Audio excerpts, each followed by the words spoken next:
Dawson, just starting out the show, I wanted to ask you, what advice do you have for individuals who feel stuck and unsure on how to move forward in their lives? Hit me with a good one from the start here.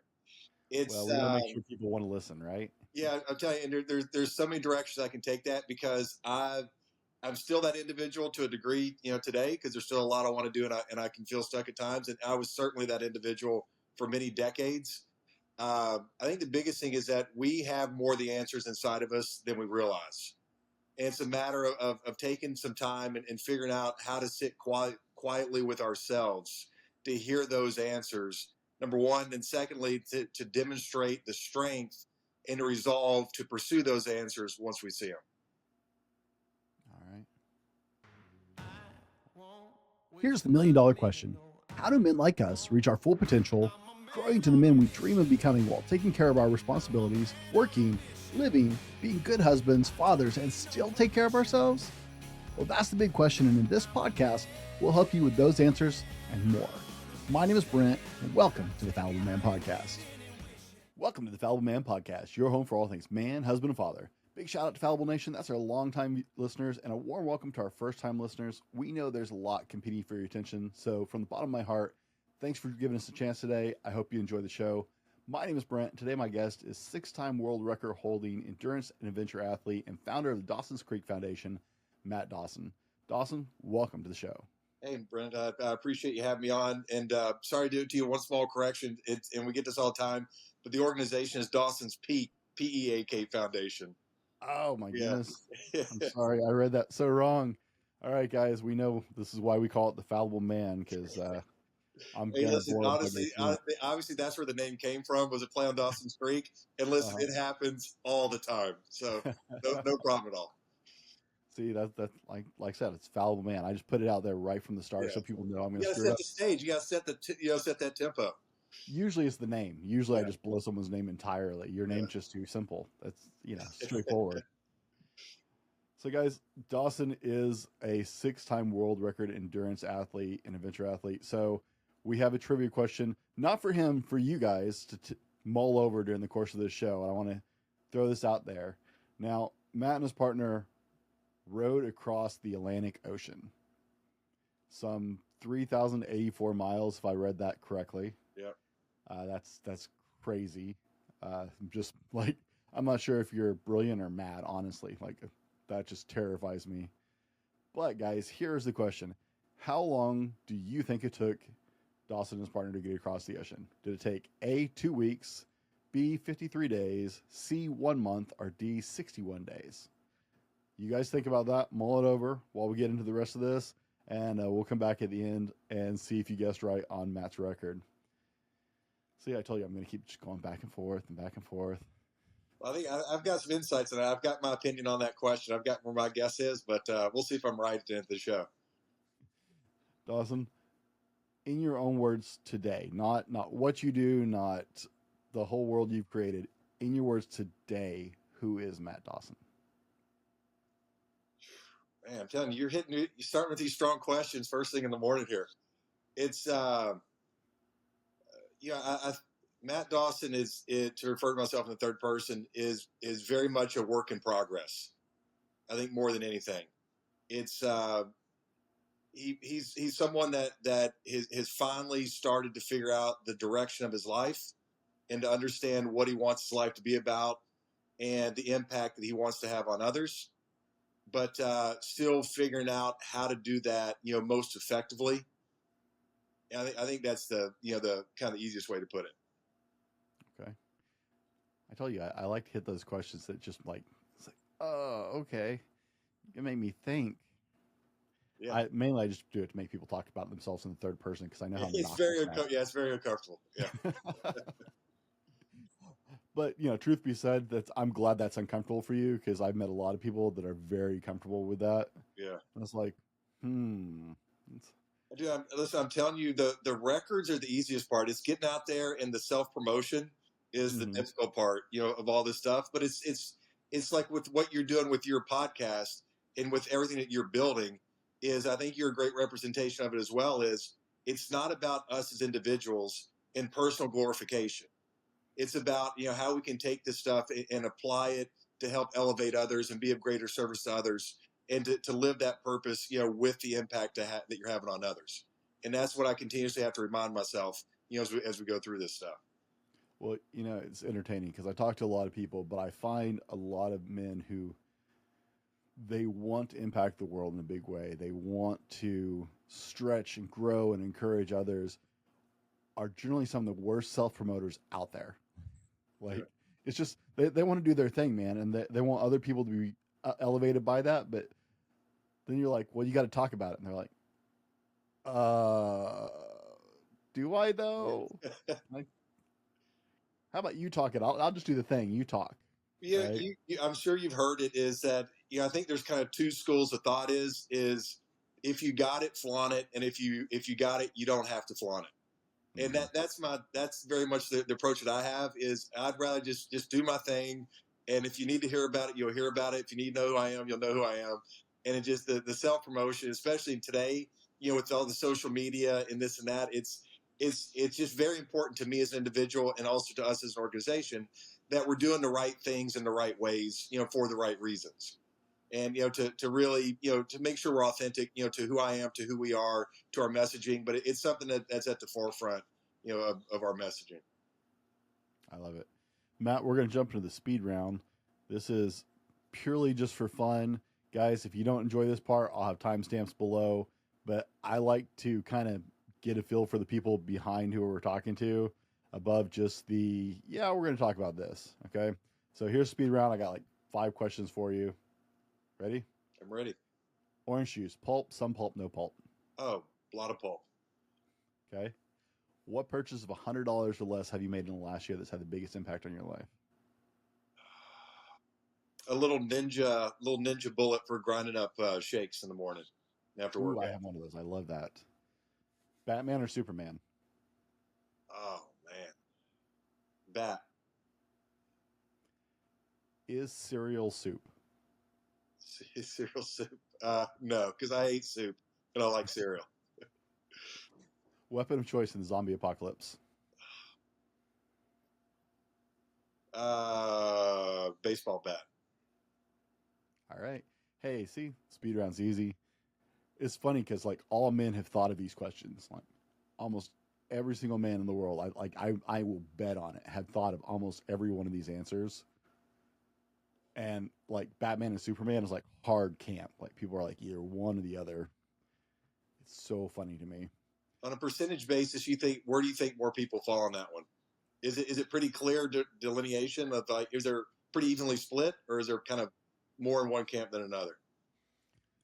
I think Batman tends to win out the most, but it's not for what I would have thought. Yeah. For a lot of people, it's Batman because Superman is just too goody-goody, and I think everybody can acknowledge to themselves that all of us have a darker side to us that's kind of poking the bear. Yeah. And I think that's why Batman usually wins. It's not because Bruce Wayne's rich, like stupidly rich. It's Superman is just too unrelatable. That's interesting. I didn't think about that. I went with Batman because at least he has to earn it. Superman was given all these things, Right? And Batman has to put some more effort in to either create the thing, or to it seems like he has to try a little bit harder. Yeah. Superman is just too unrelatable. We don't know how to connect with that. I was always surprised it was such a popular comic book. It was like, I don't get the appeal, man. I don't. So, Matt, I told you I'm going to do it over and over again. Dawson, you prefer Dawson. One of these days I'll get that right. Dawson, what is something everybody needs to know about you before we get into the focus of today's show?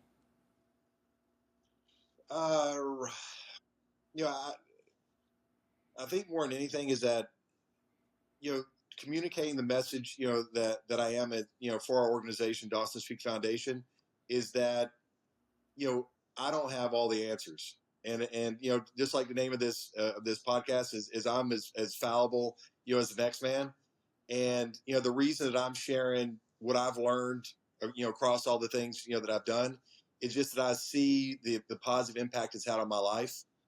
And and I honestly feel that that is my purpose in life, is to share that experience and to get people to hopefully live lives on their end of greater purpose and service, because I know what it is to be lost alone in that darkness for so many decades, where you feel like you're kind of floundering, you don't feel like you have purpose, you don't want to get out of bed.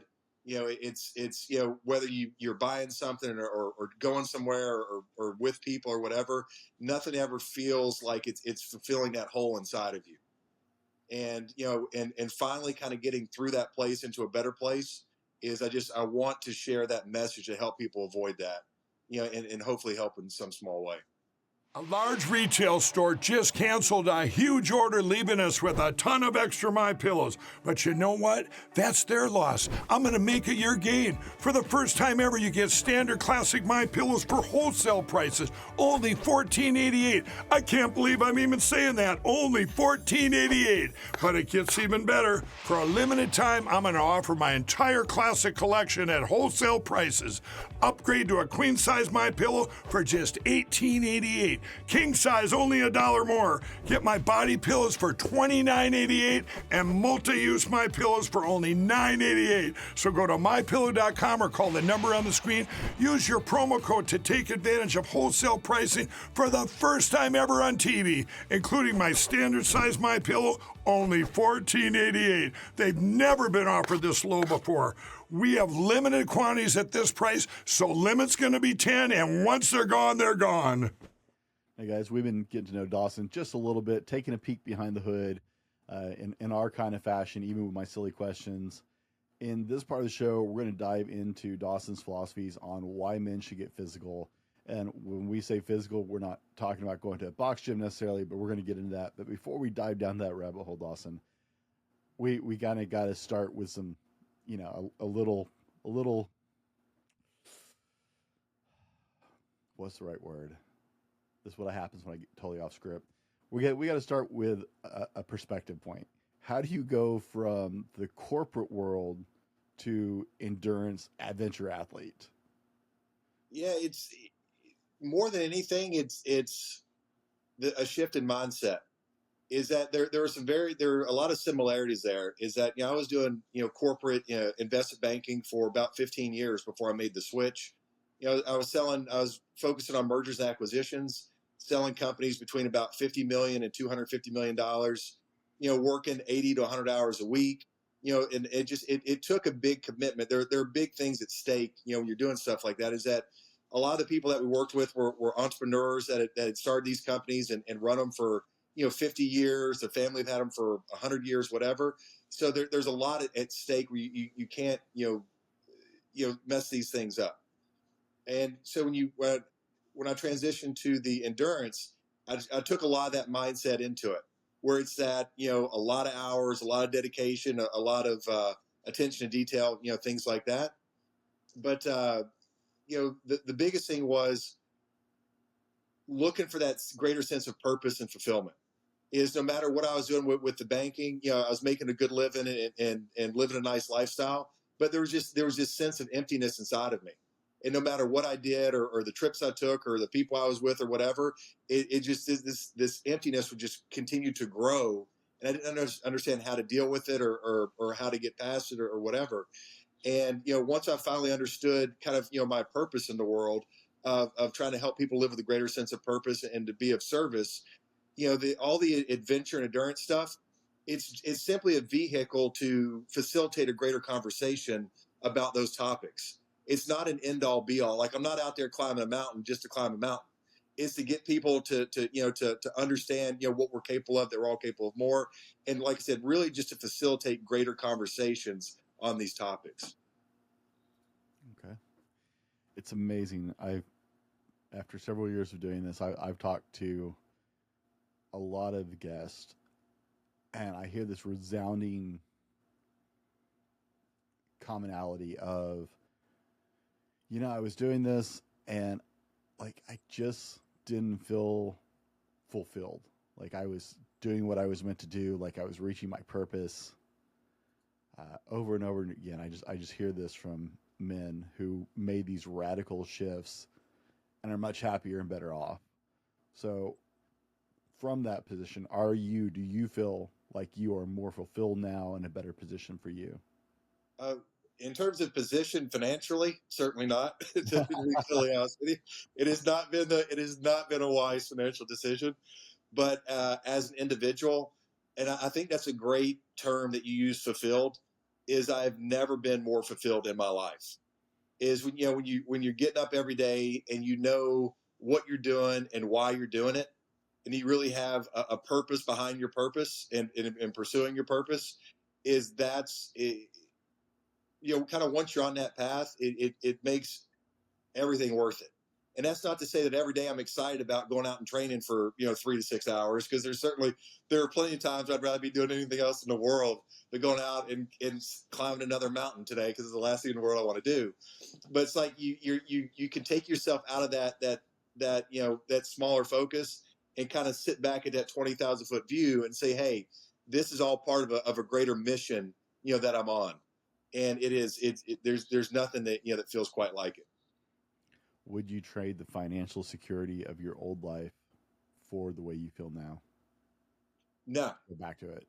No, there's no question. Look, I could do that. I could shutter everything tomorrow and go back to that lifestyle and do all that kind of stuff. But it's been I've been on this road since late 2016, and it's what I've committed to. And it's certainly been a much more difficult road than I imagined going into it, which a lot of these things are. When you make these transitions, and especially if you're trying to do it at a high level, I thought I knew what I was getting myself into, but what the journey has actually looked like has been 1,000 times harder, but it's also been 1,000 times more more fulfilling.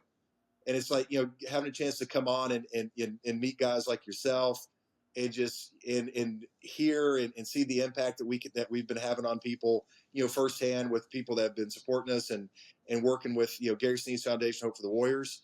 It's changed my life, and it's something that I would never trade for for anything.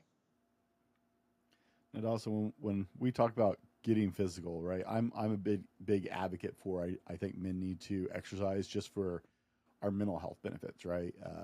Men need that physical challenge. But when I say you think men should get physical, we're not talking about going down to the box Anytime Fitness and spending a couple minutes on the treadmill. So let's talk about grueling physical challenges, because I mean, you went like, you didn't go feet first, man. You just like dove in to this insane world that most people will never jump into. Yeah, it's I've got some good qualities, but moderation is certainly not one of them. I'm not good in the middle. And it's funny I don't know if you know the country artist Cody Jinks, but I'm a big Cody Jinks fan, and probably my favorite song that he sings is called Somewhere in the Middle. Mm-hmm. And I just have to laugh at the irony of it, that I love the song, but I hate the message. I've got to be on, it's just how my personality works. Yeah. So when you're talking about men getting physically active, we're not talking about just light workouts. You want them to like pursue some real physical effort here. It's a good question, and it's really relative. Is that look, on average, I train 21 hours a week, and Wow. sometimes it's more than that. It's in the high 20s, and I don't expect people to get out there and to dedicate 3 hours a day to training. So sometimes all you have is 30 minutes, or you have an hour, or whatever it is. So I think that's important, is that you don't have to hit a specific number. It's more about, like what you're saying is so often, especially in today's age with computers and technology and this level of connectivity and this and that, is that everybody's getting stuck more and more in their heads, and we forget about our bodies, we forget about our hearts. And look, I lived in my head for decades. I lacked the understanding that my body was even there, and I lacked the ability to get down into my body. And through physical performance, whether it's climbing a mountain or doing the class or meditation, things like that, is it enables us to get out of our head, down into our bodies, and then to move freely between the two. And that's what we're meant to do. Is you can't think your way out of everything, you can't feel your way out of everything. You've got to move between the two, and that the physical movement and the physical exertion helps us, to do that more effectively. Okay. Now, you came upon this after you decided you needed a break and were hiking around the base of Everest. Is that correct? Yeah, in a nutshell, we can get into the story, but yeah, it essentially is it's I'd reached a point, professionally where I'd reached a certain level of success, and could have whatever I wanted within reason, and to the point that you mentioned earlier is nothing was fulfilling those needs any longer. And I don't care if it was a car or a motorcycle, a trip or whatever. There was just this sense of emptiness. My mother passed away. I broke up with a serious girlfriend, and I just reached that stage where I was like, look, I've got to move this one direction or another. I'm either going all in or I'm going all out, and I mean that like literally. I was at that point. And so I traveled to Everest and spent about 2.5, 3 weeks traveling alone around that Mount Everest region, just hiking in various places. And that's along that trip or during that trip is when I really kind of had this breakdown and a breakthrough, and kind of started to see a vision of what I wanted my life to look like, and started to pursue it. Isn't it amazing how if you get out into nature and into clean air and into just moving back to the very basics of being men, there's this clarity just starts to creep in. It is. I think that's a great way of putting it, because a lot of times it's more we, especially in day-to-day society, it's about more. It's like, what more can I do, or what more hacks can I learn, or products can I purchase? It's just like this more, when normally the answer is less. It's stripping all this stuff away. And when you head into the mountains, especially the Himalayas, is everything gets stripped away from you. It's like you don't have all these creature comforts, you don't have the technology, you don't have all these things. So it's actually less. And what I really enjoy about it is this feeling of insignificance. Is that in everyday life, it's everybody's is kind of prioritizing themselves, making themselves the star of their TV shows on social media, and this and that. But you get into the mountains and you understand your place in the world. You understand that we're all just just an organism trying to survive. And it's just that feeling of insignificance and of greater perspective, which is what you get in nature, especially in big places like the Himalayas, is what led me to my, again, to my breakdown and breakthrough. And just, it literally in a moment, in a single moment, my life changed. The course of my life changed. My understanding of the reason I'm here changed. And it helps to kind of re-solidify the power and magnitude of every single second that we typically take for granted in our everyday lives, when life can literally change and never be the same again. Now, Matt, you've done some amazing things. You've done the 7 summits. If people don't know what that is, that's the 7 highest peaks, right? It's the one on each continent. Is that correct? Yeah, it's the highest peak on each continent. Yeah. And did I see you hiked across the Mojave Desert? Yeah, so I've actually done 2 full solo unsupported crossings across the Mojave. One was 213 miles. One was just shy of 330 miles. Like I said, I'm not sure if you're bordering on brilliant or just super inspirational or crazy, but you're not suggesting people have to go to that extreme, right? I want to make this really clear for our listeners, because I can hear people going, yeah, I'm not climbing Everest. Right? So let's get this really clear. You're not saying they have to go to that extreme. No, I'm glad you brought that up. That's a huge thing to understand, is that, look, my journey is my journey. And, all this stuff that I'm doing is simply, it's kind of like a Trojan horse, like I said earlier, to facilitate a greater conversation. Mm-hmm. And it's kind of played out now to say, what's your Everest, or what's your this, or, what's your that. But look, that's essentially what it is. These are things that I enjoy doing. But to your point, which was a good one, is you don't have to go out and do all these, climb, row across the Atlantic Ocean.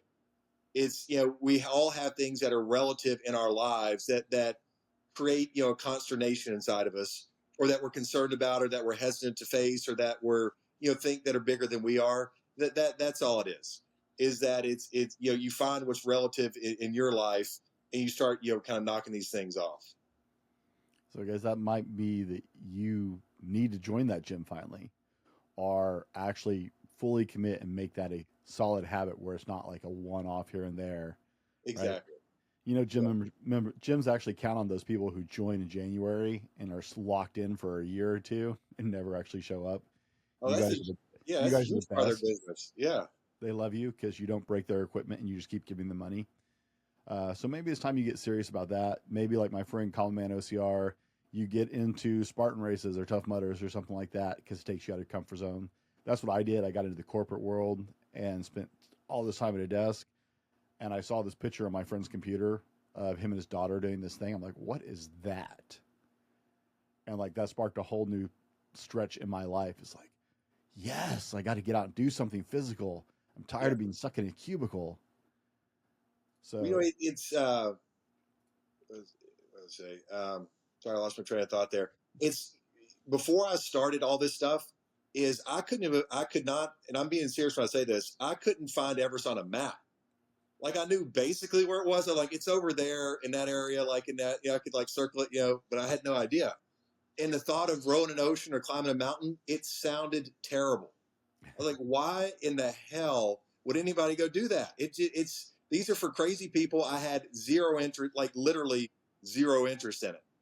So it's something that that you can grow into, doing these different things. But to your point is, your Everest, proverbial Everest, it might be look having a conversation with someone that like a serious conversation with a close family member that you've been putting off for 20 years. It might be like you said, is just starting a routine in the morning of finding 20 minutes for yourself. It's like these little things that are all relative, but all these things add up. And then you can kind of figure out the direction you want to take them and the magnitude to which you want to practice them. Dawson, when you share with us some of the lessons that you've learned for those of us who are not ready, like I said, I'm not going to Everest anytime soon, but you said it well. We all have our own Everest. What are some of these lessons that you've learned through your experiences that people can start to kind of apply to themselves as they're contemplating this idea, right? What are some of the takeaways you've had so far? Yeah, I think probably the largest takeaway is understanding, when to fight and when to surrender. Is my just general mentality my entire life has been to fight. And my approach to things was I'll continue to run into whatever's in front of me, whether it's a person or a thing or whatever, a goal, whatever. And I'll just keep running into it and running into it and running into it until one of us breaks and it won't be me. Is I can outlast anything that stands in front of me. And that's like working banking for 80 to 100 hours a week for years or whatever it is. And it was just I always fought everything. And there are certainly effective elements to that, but if you do it over and over and over again, you become this one-dimensional creature, which I did unknowingly. And then you also just get worn down. Is you do that stuff for literally decades, and it wears you down physically, emotionally, psychologically, spiritually.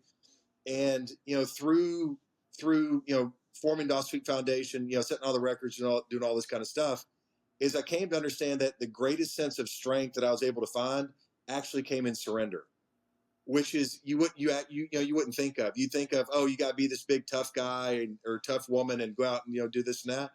But I'm telling you, it takes more strength to sit back and to surrender in a positive, proactive way, and to face your challenges and your fears and hesitations and trepidations, and to feel them fully and to release them, than it does to fight against them and to fight against these things on a daily basis. And learning how to properly view surrender. And surrender is not just giving up and going along, like the traditional connotation of surrender is, but it's figuring out how to just be fully engaged with yourself, how to feel everything that you need to feel, then how to use that in a productive way in your life. Has been by far the single greatest message and lesson that I've learned so far. I'm glad you kind of clarified because I'm with you right there. I'm that guy who I will run into that wall over and over until one of us is dead. That's how it's Yeah. going to end, right? Yeah. I don't have people talk about the fight or flight response. I found out very early in my life I don't have a flight response, even when I should. Yeah.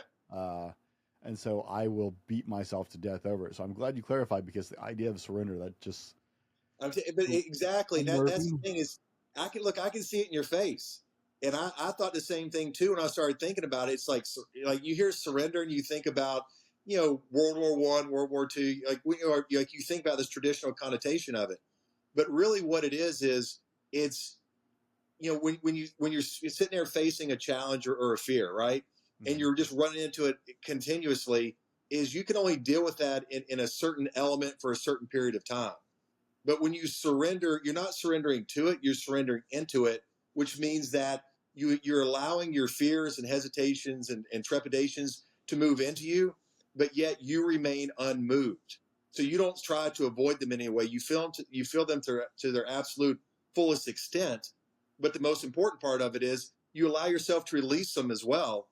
And you don't give them a place to take root within you. And in the way that you apply that into your life is that the whole purpose of surrender is not to just sit in pain, because that's an element of it, but that's not the purpose of it. The purpose is to find new and better ways of fulfilling your needs. Because if where you and I are similar is, if you're always just running headlong into that wall, it's like if you always do what you've always done, you always get what you've always got. You can't just keep doing the same thing over and over. But by allowing them to move through you, by finding new ways to meet and fulfill your needs, you can become that person that you're looking to become. You can have that impact you're looking to have. And it's the entire reason that we're all here is to grow and to use that growth to elevate others. And we can't grow effectively if we keep doing the same things all the time. And again, that's where the surrender comes in as well. But it's critical to understand that surrender is not simply giving in and going along and giving up and going with the flow. It's a much more active, process, than that. Okay. Yeah, you have me worried for a minute. That's a I can see it in your face. I get it. that's that uncomfortable. Is like, oh wait, we don't talk about feels. Yeah. That's uncomfortable. I'm getting better about talking about feels. I have two daughters. I have a 10-year-old and a 12-year-old, and so I'm having to grow a little bit and get a little more comfortable with that, right? But that's that area we don't like to talk about as men. It's like, wait, I have to acknowledge and actually not just stuff it down there. That's very Listen, I'm the uncomfortable. best. I'm like, I could bury that deep and I'll deal with that in 10 years. Right? It's not how it works. And look, it's been said a lot of times is that we believe that we're these conscious beings, that we're probably 90% conscious with a small layer of subconscious. Mm-hmm. And, I've definitively come to understand that it's the exact opposite, that we're probably 5% conscious and 95% subconscious. So you're going to deal with it in some way, shape, or form, whether you want to or not, or whether you understand that you are or not. So you might as well try to get out in front of that stuff, because it's coming up, whether you wanted to or not.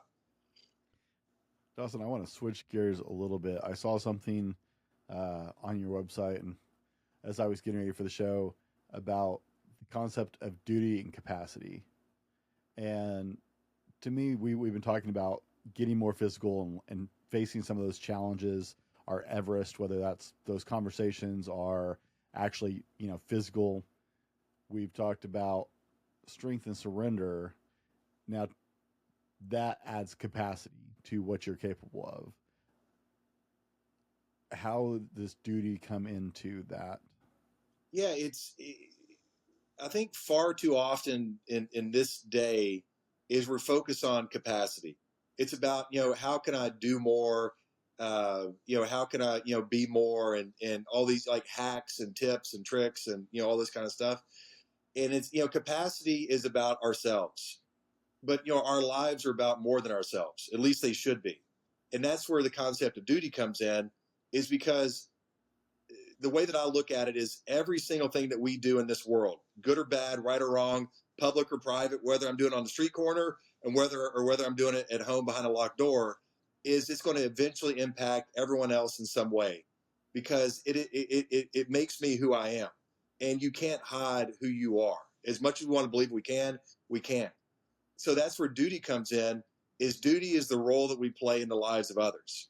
and to make our life is to understand that it's not just about building our capacity, but it's about providing and offering that capacity to the world. And that's where that sense of duty comes in. And there's really, I think, an equal amount of weight that should be put on those, because a lot of times people get focused too much on the duty, not as much on the capacity, or vice versa. But it's really that transition point from self-centered to service-centered, and that's where you transition from capacity, into duty. Excellent. Okay, so that actually segues where I want to take this conversation next. So, good job. Yay. Yay, look at us. We're Look at synced us. up, man. You Yeah. you got this. Guys, we've been talking about those Everest moments, those challenges we need to put in our lives to make us stronger, and how part of that strength comes in surrender. We need to actually experience every piece of our life, the emotions, the feelings, not just the physical. Now, Dawson has, I don't want to say it's a pillar he stands on, but that's how I read it when I was researching the show, that we need to earn our lives, right? I saw a quote: earn your life, give your life, live your life," something to that effect. Exactly. I Yep. probably misquoted that entirely. And so I really want to dive into that, because we talked about purpose a little bit earlier and where this is building us up, right? Because I think challenging those Everest moments, pushing ourselves out of that comfort zone, and then moving into surrender, I think this is leading that direction. And now that's a Yeah. guess, guys. I honestly, like, I'm making this up as I go, because I really, like, I'm seeing the connection. So hopefully you guys are seeing the connection. So let's dive into earn, give, live your life.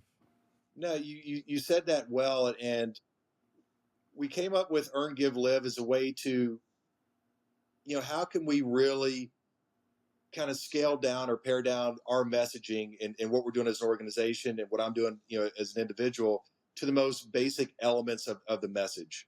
And that's where we came up with earn, give, live. Or it's earn, give, live your life, which, along with strength and surrender, are really the two biggest pillars for Dawson's Peak Foundation, where, earn your life is what we're talking about, is about building that capacity. It's about doing all that personal work that you need to do, whether it's, the meditation, the journaling, the being physical, the just all the root work that we need to do on an individual daily basis. Give your life is really that transition, as we mentioned just a second ago. Your excellent transition, by the way, from capacity into duty. So give your life is simply making your life about more than yourself, and to understand that we all have a role to play in the lives of others. And then lastly, living your life is really a combination of earning and giving. It's that practical daily, application of it. And it's just living the most fulfilled life that you possibly can, for yourself, but understand that everything you do is going to impact everybody else, and to kind of to contribute as much as you can, as fully as you can, on a daily basis. And the interesting thing about EGL is it's not necessarily just a linear progression. You don't go from one to the other. Is that you can kind of go back and forth between all of them, depending on where you are in life, at what stage you are. Because there are times when I need to sit down and do more deep, reflective, personal work. Then once I kind of have that, and I'm in a better place personally, I can take that and apply that to the things that I'm doing in an exterior base, in an exterior element, whether it be climbing or speaking or writing or whatever. And then there are times when it's about living the life. There are times when it's about giving the life. So it's just really kind of you're in flow between all of it. When you're really, living it on an effective basis. Dawson, what's the result when you start to approach things in this manner, right? Because everybody, whether they want to admit it or not, I'm not calling it selfish. Everybody is focused on what something does for them. So, what is the end result? If you start approaching life, moving in this direction with this perspective, what is the end result? What do you get back from that? How does that impact your life? What I've found is, for the first time in my life, and I'm 45 years old, is to have a sense of greater peace. Is that, like we talked about, is I spent decades fighting everything and letting either consciously or subconsciously allowing fear to rule my life and to be motivated by fear and by what I don't want rather than what I do want. So it helps with that transition of now, instead of living a life based on what you're trying to avoid, is you're living a life based on what you want. And you don't feel that you don't have to have that internal daily struggle where everything doesn't have to be hard. Everything doesn't have to feel like a chore. Is you get to a place where you feel like you're in true flow, not only with yourself, but in the greater sense of the world. And, you feel like you're a piece of something.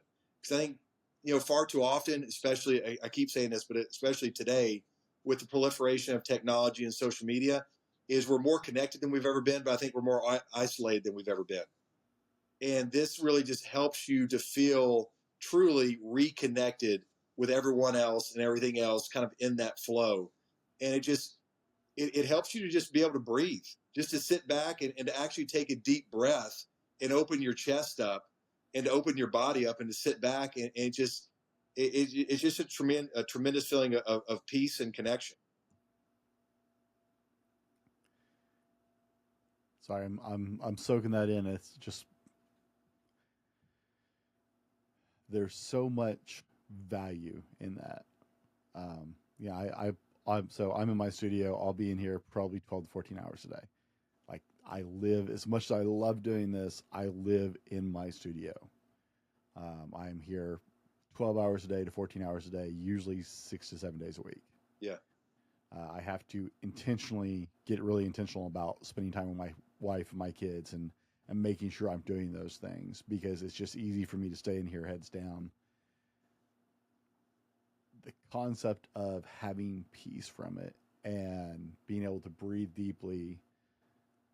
When I was a kid, my first job was on a ranch. I was a ranch hand in Wyoming on a functional ranch. And I have never slept better in my life than I did in those years. Because at the end of every day, those animals were alive because I did my job. I was fulfilling a purpose, physically being involved, physically engaging with the world and watching the impact, and I slept like a baby. And I think we undervalue that in a world where we prioritize busyness. Yeah. So just this idea of living in alignment and coming into just this peace because you are living the way you're meant to live is crazy. Look, I think you said that very well, and I think that's an excellent example of you understood that your life at that point was not just about you. Like you said it very well, is that the reason those animals were alive was because of what you were doing, and that's still true on a daily basis. You're still doing that for your family, in a certain degree, and we're all doing this for others, in a certain degree. But that's just a great example of you had a much more direct and immediate understanding of the impact you were having on others. Yeah. And I think that's a wonderful way of looking at it. That clarity was, that clarity was so amazing. And that's why I think I enjoyed it, is because I could, like, you could see you miss a step out there. There were nights I stood guard with a rifle because we had, predators, or, waited out in the snow to pull a calf in the middle of a blizzard, literally, not like your grandfather walked uphill 5 miles in the snow each way kind of thing. Dawson, if this is resonating for people, right? One of the things that I have found over and over again with a lot of people is there's so much information out there. People freeze on paralysis. If this message is resonating people and really dialing in for them, and they're going, wow, like you feel your chest going, wow, it's like you can actually feel your chest expand as you play with this idea in your head. Give us a starting point. Give us like the first 3 steps. Give us a starting point, because that's the hardest part for everybody, is just getting started. So can you give us 3 steps to start on the journey? Yeah, it is, I think everybody's going to be a little bit different, but the biggest thing is, first of all, is just do something. I think you said it very well, is that there's this paralysis by analysis. And look, I'm very guilty of that. I'm a very analytical person. And I can come up with 1,000 ways to look at anything. And it can literally drive me crazy at points. And you're like, oh, well, what's the best way to do this, or the best way to do this, or the best way to do this? And you can kind of get stuck in that feedback loop. But the biggest thing is to do something, number one. And I don't care if it turns out to be right or wrong, but just put some action into play. Secondly, is to start with smaller steps. Is, like we've talked about, is don't go out and have, Everest as your first objective. Is that might work for some people. It worked in my case, but it's most people is that's not going to work for. Is start off with smaller steps. And then I think lastly is focus on what you want rather than what you don't want. Is far too often our lives are dominated by, I'm going to do X, Y, and Z because I don't want A, B, and C. It's like, I don't want to be overweight, so I'm going to exercise. Or I don't want this, so I'm going to do this. Rather, you can flip it and to say, hey, I want to be the most productive, version of myself for my family. So I'm going to do this. So it's focus on the positive elements of it and not the negative elements of it, because we're either motivated by what we want or we're motivated by avoiding what we don't want. And for doing it for so long, I can tell you that motivation through avoidance is, although it can be productive at times, it can get very toxic. So motivate yourself by what you do want.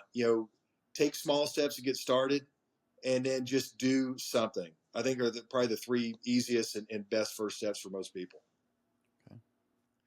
And Dawson, I want to move for a second over one of my biggest frustrations as a podcaster is I get a chance to introduce some of you guys to my audience for maybe the first time, but that's generally all I get is, I have not yet moved to the point where I can get away with doing 4-hour interviews. I'd love to, because I absolutely could do those, but so it's important for me that my audience is able to track with you if this is connecting with them. So tell us about Dawson's Peak Foundation and what the work you're doing there first. Yeah, Dawson's Peak Foundation is a 501c3 that I started back in late 2017, 2018 with a very good friend of mine, Jay Jablonski, who's essentially my brother. And, our mission is to inspire the discovery and pursuit of individual purpose. And it's really the umbrella under which we put all these physical expeditions that I've been doing. They're all part of our first project called Project 7 for Soldiers, where I was attempting to set 7 world records. Ended up setting 6 of them, which, not a terrible start. But more importantly is, to get people to live lives with a greater sense of purpose, to be of service to others. But to really kind of put our money where our mouth was, is that we teamed up with 2 of the nation's highest rated veteran charities on this project. So Gary Sinise Foundation, Hope for the Warriors, where they've received 100% of the net proceeds that we've raised so far, during the project. So I haven't made a nickel. The organization hasn't made a nickel. And it's just, it's been a wonderful experience. But that's kind of the umbrella under which we're doing all these things. Okay. Now, guys, if this is really resonating, Dawson wrote a book. Is it out yet? It's coming out October 22nd, which I'm excited about. So we're getting close. Strength and Surrender, correct? That's it. Strength and Surrender. Yeah. Strength and Surrender. So if this is really deeply resonating with you, you're going to be able to find Dawson on other platforms, I'm sure, because I doubt when a man sets 6 world records, you tend to find him. It's because I'm not trying for those records. Mine might be how many drinks I can do in an hour or something. Like, I'm not going after the 7 peaks. So, but I'm sure you're going to find lots of platforms. But if you want to go deeper with Dawson, if you really want to gain some insights, because I can only imagine some of the insights and wisdom that has become clear to you in pushing yourself to these extremes. All those hours rolling across the ocean are climbing peaks or hiking across the Mojave. And if you want to get deeper in that, you need to check out his book, Strength and Surrender, that's coming out. Is that going to be available on Amazon? Yeah, we're going to start on Amazon, and then, after a little while, it'll be available, kind of in bookstores and all that kind of stuff. And of course, we'll have all of Matt's links so you can, because I'm sure there's going to be a link off the website, but we'll have all of Matt's links so you can find him. There I go, calling you Matt again. See, I didn't correct it on my sheet. That's the problem. Now, guys, I gave you a trivia at the beginning of this. I had to look it up myself. How long did it take Dawson and his partner to row the 3,084 miles across the ocean? I had to look at that twice because you had nautical miles on there, which are apparently longer than regular Yeah, yeah. miles. There's nautical miles and statute miles. Yeah. Do you remember how long it took you? It took me 53 days, 3 hours, and 30 minutes. Okay, guys. So there's the answer. If you were guessing, right, there were four options: 53 out days and a chunk. I'm not gonna nickel and dime the hours and minutes out. For the record, that matters for all of us who can't even imagine getting in a boat and trying to cross the Atlantic Ocean. I saw pictures on your. You guys got to check out his Instagram. Like I saw pictures. It's no, just no. I cannot believe. I was reading about the trip on your website, and no, I'm good. Well, it's funny. It's one of those trips is that came, and I should know this, but I always blank on it. I think that came eight, 8 or 9 expeditions into the project where, all the things that we talked about is I was trying to do them all in a single year, in 12 months. So, which makes it even, a little bit more difficult with the condensed schedule. But my plan was, I was just thinking, if I can just get to the row and haven't been successful, then I'll just figure it out. I mean, I think I spent a total of 45 minutes preparing for it. Like I had no clue what I was doing. It was like, just if I could just get there, I'll find some way of making it happen. Is I'll just put my head down and I'll row until the boat sinks or until we hit land, one of the two. And luckily we got there. We were successful. Then we got in the boat and just literally rowed, 53 days till we hit land, and that was it, man. But it was a heck of a journey. No, guys, I do not recommend just jumping a boat and trying to row across the ocean.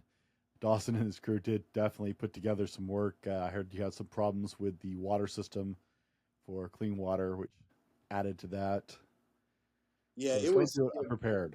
Yeah, it was maybe like a week into it, something like that. It's that we had an automatic water maker on board where we would desalinate the ocean water we would drink, and we could get, I forget, it's like about 8 liters, something like that in 2 minutes or 5 minutes or whatever.